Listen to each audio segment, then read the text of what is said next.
Welcome in R S K maths monitor chapter हमारा 7th exercise 7.2। Today we discuss about the question number 8।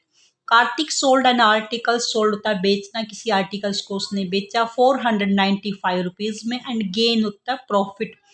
उसको बेचने के बाद जो प्रॉफिट हुआ 5% है।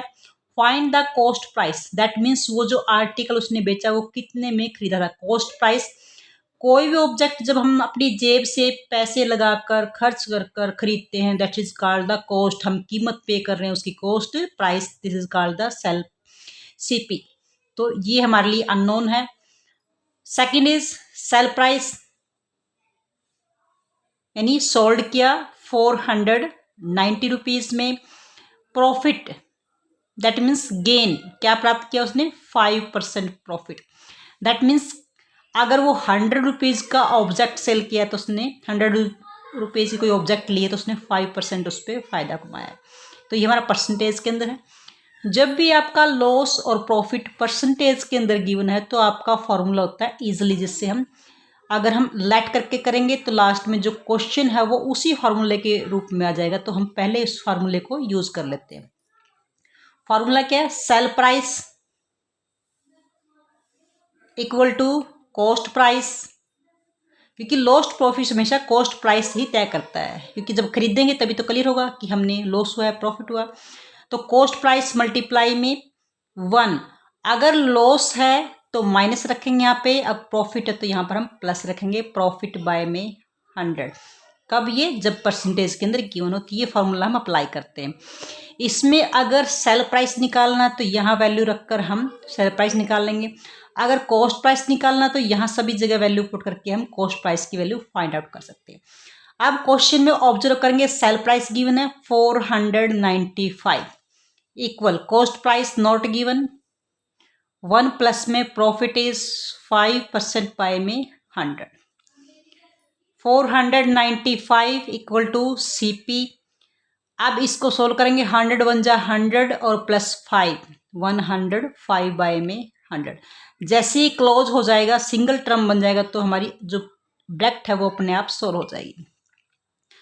अब क्वेश्चन में हम ऑब्जर्व करेंगे इसकी वैल्यू हमारे पास नहीं है। इसके निकालने के लिए जो इसके आसपास नंबर है उनको मूव करेंगे राइट से लेफ्ट की तरफ। 495 यहाँ पर ये नंबर सीपी के डिवाइड में है, उधर जाकर मल्टीप्लाई में, ये मल्टीप्लाई में है तो यहाँ आके ये नंबर डिवाइड में आ आएगा और सीपी हमारा उसी जगह पर। अब कट करेंगे, 5 टेबल में 0, 5 2 जा और 5 1 जा, 4 और 9 13 और 5 18। दैट मीन्स ये 3 टेबल से कट होता है और ये भी 3 टेबल से, दोनों को 3 टेबल से कट करेंगे। 3 टेबल में ये 7 पे गया और ये 3 टेबल में 3 1 जा 3, 3 6 जा 18 और यहाँ से 3 5 जा 15। अब इनकी मल्टीप्लाई करते रिमेनिंग नंबर की, क्योंकि उसके आगे ये रिड्यूस नहीं हो रहा, कट नहीं हो रहा।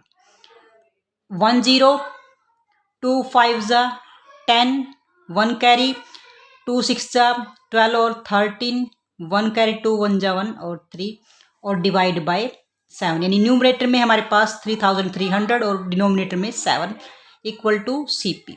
ये हमारा कॉस्ट प्राइस है रुपीज के अंदर। इसको कट करेंगे, डिवाइड करेंगे, 7 से डिवाइड करेंगे, 7 4 जा 28, रिमेनिंग इज 5, 0 निकल के आएंगे, 7 7 जा 49, रिमेनिंग इज 1, 0 निकल के आएंगे हम, 7 1 जा 7, रिमेनिंग इज 3। जब हम कोई ऑब्जेक्ट खरीदते हैं तो एस्टिमेटेड वैल्यू है। अगर हमारे 471 बनते हैं, 472 बनते हैं, तो जो शॉपकीपर होता है वो हमसे एस्टिमेटेड यानी 470 के आसपास वैल्यू लेता है। अगर वो 478 बनते हैं तो वो 480 के आसपास हमसे वैल्यू लेता है। तो यानी जो ऊपर के रुपीज़ वो छोड़ देता है। तो यहाँ से हम एस्टिमेटेड वैल्यू ही निकालेंगे। जो कॉस्ट प्राइस हमारे पास क्या है वो 470 रुपीज़ है अकॉर्डिंग टू इस आंसर, क्योंकि डेसिमल के बाद आगे नंबर आएगा। हम सिर्फ इसके अंदर एस्टिमेटेड वैल्यू ही यूज़ करेंगे, सीपी, यानी कॉस्ट प्राइस हमारे पास क्या है 470 rupees. Now next question, in an examination A students required 50% of the total का 50% रिक्वायरमेंट है टू पास मार्क्स। यानी अगर 100 है तो उसमें 50 वाला पास है, 200 तो उसमें 100 वाला पास है। तो ये परसेंटेज के अंदर गिवन है। Pass marks. इफ गुरप्रीत, जो गुरप्रीत पर्सन है, स्टूडेंट्स है, गोट 560 मार्क्स, उसके मार्क्स कितने हैं? गुरप्रीत गोट कितने? 560 मार्क्स उसके। अब ये मार्क्स क्या है?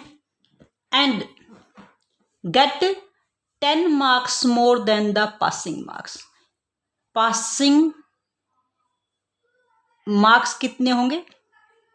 वो कहता है कि जो उसने मार्क्स लिए हैं वो 10 ज़्यादा हैं, जितने पास होने के लिए उसको नीड है उससे 10 ज़्यादा है। दैट मीन्स उसने 10 ज़्यादा लिए हैं, तो इसमें से 10 कम कर देंगे तो हमारे पास पासिंग मार्क्स कितने हो गए? 0.5 यानी 550 मार्क्स उसका पासिंग मार्क्स है। वैसे तो आपको क्लियर हो गया होगा कि इसका जो टोटल क्या आएगा, फाइंड द टोटल मार्क्स। अगर पासिंग मार्क्स 50% यानी हाफ हैं तो हमारे पास इसको डबल करके आप टोटल मार्क्स निकाल सकते हैं, लेकिन इसको निकालेंगे हम प्रोसेस से। पासिंग मार्क्स की स्टेटमेंट गिवन है, पासिंग मार्क्स की स्टेटमेंट क्या है? 50% ऑफ द टोटल का 50%। 50 जब परसेंट हटाओगे तो बाय में 100, ऑफ मीन्स मल्टीप्लाई, और टोटल हमारे पास नहीं है। लेकिन पासिंग मार्क्स गिवन है कितने? 550। तो जो एक स्टेटमेंट है पासिंग मार्क्स की, ये किसके इक्वल है? 550, क्योंकि पासिंग मार्क्स हमारे पास ऑलरेडी गिवन है 550। अब यहाँ से t is the variable, t की वैल्यू फाइंड आउट करेंगे। t इक्वल टू 550, 50/100 मूव करेंगे लेफ्ट से राइट की तरफ। यहाँ ये डिवाइड में है, उधर जाके ये नंबर मल्टीप्लाई में, और ये नंबर मल्टीप्लाई में, तो ये डिवाइड में जाएगा। 0 से 0 कट, 5 से कट करेंगे, 5 1 जा 5 1 जा, यानी 1100 हैं जो टोटल मार्क्स होंगे। यहाँ से भी क्लियर है क्योंकि वो 50% है, टोटल का 50% है पासिंग मार्क्स। अगर पासिंग मार्क्स 550 है मतलब हाफ हैं, तो इसको डबल कर दो। 550 को डबल करेंगे हम, 0 2 5 10 और 2 5 10 एंड 1100 आपका आंसर आएगा। लेकिन स्टेटमेंट के अकॉर्डिंग हम राइट करेंगे तो this is the answer of this question. Next question number 10, two equal sides of a आइसोस्केल ट्रायंगल्स। हमारे पास ट्रायंगल है आइसोस्केल, दैट मीन्स जिसकी 2 side equal, it is called the आइसोस्केल ट्रायंगल्स। अब उसमें हमारे पास 2 साइड्स इक्वल होंगी। 2 sides equal and isosceles triangles are each 5 centimeter more than the third side. Let third side, जिससे कम या ज़्यादा बोला जाए हमेशा उसी नंबर को हम लेट करते हैं। थर्ड साइड से ये कम ज़्यादा है तो इसी को हम थर्ड साइड को ही लेट करेंगे। लेट थर्ड जो साइड हमारे पास उसको एक्स वाई जेड आप कुछ भी लेट कीजिए। और जो इक्वल साइड्स हैं, इक्वल कितनी है? 5 centimetre more than the third side. Third side से मोर हैं कितनी? 5 सेंटीमीटर। तो ये साइड है, यानी अगर ये x + 5 है, ये x + 5 है और दूसरी हमारे पास x, थर्ड साइड से जो इक्वल साइड है वो 5 सेंटीमीटर मोर है। And if the perimeter is given, perimeter होती है आउटर डिस्टेंस यानी sum of all sides. Perimeter क्या है हमारे पास? 100 सेंटीमीटर। जो गिवन है क्वेश्चन में वही हेल्प करता है। अगर एरिया गिवन है तो एरिया का फॉर्मूला अप्लाई होगा, पेरीमीटर गिवन है तो पेरीमीटर का फॉर्मूला ही अप्लाई होगा। पेरीमीटर यानी सम ऑफ द साइड्स, सभी साइड्स का sum. First side x, second side x plus में 5 और थर्ड साइड भी x प्लस में 5, तीनों साइड्स को मिलाकर हमारे पास sum of side is 100 centimetre. अब यहां से देखें 1x 2x 3x, 3x और 5 10 इक्वल टू 100। अब यहाँ से वैल्यू निकालेंगे x की, तो 1 by 1 मूव करेंगे। सबसे पहले 10 को लेके जाएंगे। 3x इक्वल टू 100, 10 यहाँ प्लस में, इधर जाएगा तो ये नंबर माइनस में हो जाएगा। 3x इक्वल टू, दोनों में 90 remaining.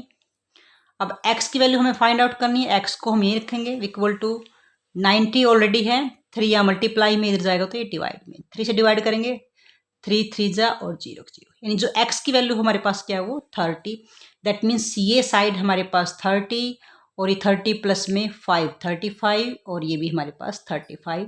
These are the three sides. Now question number 11. Two supplementary angles. Supplementary. That means sum of two angles is 180. जब दो एंगल्स का सम 180 आ जाए तो उनको बोलते हैं हम सुप्लीमेंट्री एंगल्स. अब उनका रेशियो गिवन है 2:7. जिस रेशियो में गिवन है उसी रेशियो में हम एंगल्स को लेट करेंगे. लेट वन एंगल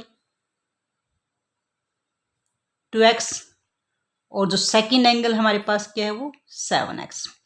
सुप्लीमेंट्री यानी फर्स्ट एंगल प्लस में सेकंड एंगल दोनों को मिलाकर दोनों का सम आएगा 180, क्योंकि ये सुप्लीमेंट्री है. सुप्लीमेंट्री में 2 ही एंगल्स होते हैं और दोनों का सम हमारे पास क्या होता है 180. अब यहां से वैल्यू निकालेंगे हम. 2 और 7 9x, क्योंकि x की वैल्यू है, ऐड कर सकते हैं, इक्वल टू 180. x की वैल्यू फाइंड आउट करेंगे. यहां से 180 ऑलरेडी है, 9 मल्टीप्लाई से डिवाइड में जाएगा, 9 2 जा 18 और 0 की 0, यानी जो x की वैल्यू हमारे पास क्या हो गई 20. तो फर्स्ट एंगल जो हमारे पास फर्स्ट एंगल क्या होगा 2x, that means 2 multiply x के हमारे पास 40 डिग्री होगा. एंगल हमेशा डिग्री में राइट करोगे आप.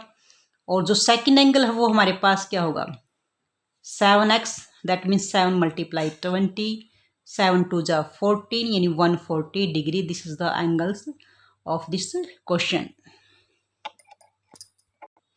Now last question.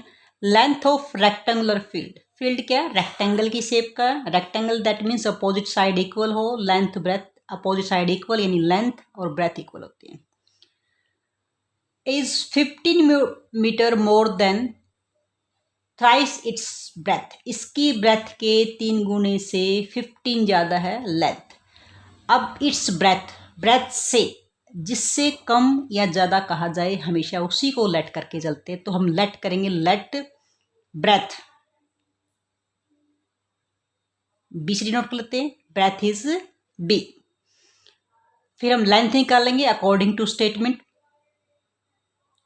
लेंथ में क्या है कि इट्स ब्रेथ, ब्रेथ के थ्राइस 3 गुने से मोर देन यानी ज़्यादा कितने 15. अकॉर्डिंग टू स्टेटमेंट राइट करेंगे. जो लेंथ इज यानी लेंथ इक्वल टू कितनी है 15 मोर है. 15 मोर है किससे थ्राइस इट्स ब्रेथ, इसकी ब्रेथ के 3 गुने से 15 मोर है. तो ये हमारी लेंथ और ब्रेथ हो गई. If the perimeter of the rectangular field, जो पेरीमीटर गिवन है हमारे पास, पेरीमीटर हमारे पास पेरीमीटर इज 222 सेंटीमीटर. अब पेरीमीटर गिवन है तो हम पेरीमीटर का फॉर्मूला ही अप्लाई करेंगे. पेरीमीटर का फॉर्मूला क्या होता है हमारे पास, ये लेंथ है, लेंथ है, ब्रेथ है, ये ब्रेथ है. पेरीमीटर हमेशा साइडों को प्लस करके आएगा. Perimeter means outer distance, sum of the sides, यानी लेंथ और ब्रेथ को हम प्लस करेंगे. और लेंथ भी आपकी कितनी है 2 लेंथ है और 2 ब्रेथ है, तो इसलिए हम 2 से मल्टीप्लाई करेंगे. तो ये हमारा पेरीमीटर का फॉर्मूला बनता है L प्लस में B इंटू 2, क्योंकि लेंथ और ब्रेथ को हम प्लस करेंगे. और 2 से मल्टीप्लाई क्यों करेंगे, क्योंकि ये 2 टाइम्स हम प्लस कर रहे हैं. जितने टाइम्स प्लस करेंगे उतने से हमेशा हम मल्टीप्लाई करते हैं. 3 टाइम प्लस करो तो 3 से मल्टीप्लाई कर दो, 4 टाइम प्लस करो तो 4 से मल्टीप्लाई कर दो. तो इस तरह से ये क्वेश्चन बनते हैं आपके 222. अब यहाँ पे क्वेश्चन में 2 लेंथ की जगह हमारे पास क्या है 3B प्लस में 15 प्लस ब्रेथ की जगह हमारे पास क्या है B इक्वल टू, यानी जो वैल्यू हमारे पास लेंथ की गिवन है वो लेंथ की पुट करेंगे, जो ब्रेथ की वैल्यू हम लेट की है वो लेट पुट करेंगे. अब इसमें 2 इंटू ये B 3 और 1 यानी 4B प्लस में 15 इक्वल टू 222. या तो आप 2 को पहले मूव कर लीजिए या ब्रैकेट खोल लीजिए, दोनों तरह से कर सकते हैं. अगर 2 को पहले हम मूव करेंगे लेफ्ट से राइट की तरफ तो यहाँ इनके बीच में मल्टीप्लाई का साइन है, तो ये नंबर उधर डिवाइड में जाएगा. 4B प्लस में 15 ये नंबर को अभी यहाँ रखो. 222, यहाँ 2 मल्टीप्लाई में इधर जाके डिवाइड में 2 से कट करेंगे 1 1 1। अब इसके बाद फिर 15 को लेके जाएंगे, 4 भी एज इट इज रखेंगे, 111 और 15 यहाँ प्लस में इधर जाके ये नंबर माइनस में हो जाएगा। माइनस करेंगे, 11 में से 5 गए 6, यहाँ से 10, 10 में से 1 हमारे पास 9, 91 हमारे पास हो जाएगा, 96 सॉरी। अब b की वैल्यू निकालेंगे। अब b को हम यहीं रखेंगे इक्वल टू 96 ऑलरेडी है, 4 या मल्टीप्लाई में इधर जाएगा तो ये नंबर डिवाइड में, 4 से डिवाइड करेंगे, 4 2 जा 8 और 4 4 जा 16, यानी b की वैल्यू हमारे पास हो गई 24 और लेंथ ब्रेथ हमारी सेंटीमीटर में हम राइट करेंगे। अब हमारे पास ब्रेथ हो गई 24, ब्रेथ इज 24 सेंटीमीटर।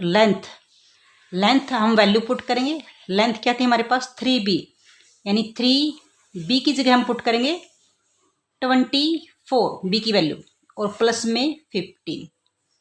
सबसे पहले हम मल्टीप्लाई का प्रोसेस कंप्लीट करते हैं, 3 4 जा 12, 3 2 जा 6 और 7 और यहाँ पे 15। इसके बाद हम प्लस माइनस करेंगे, 7 और यहाँ से 8, तो 87 centimetre is the length of this question. Dear students, if you like our video then like and share the video and also subscribe the channel. Thank you.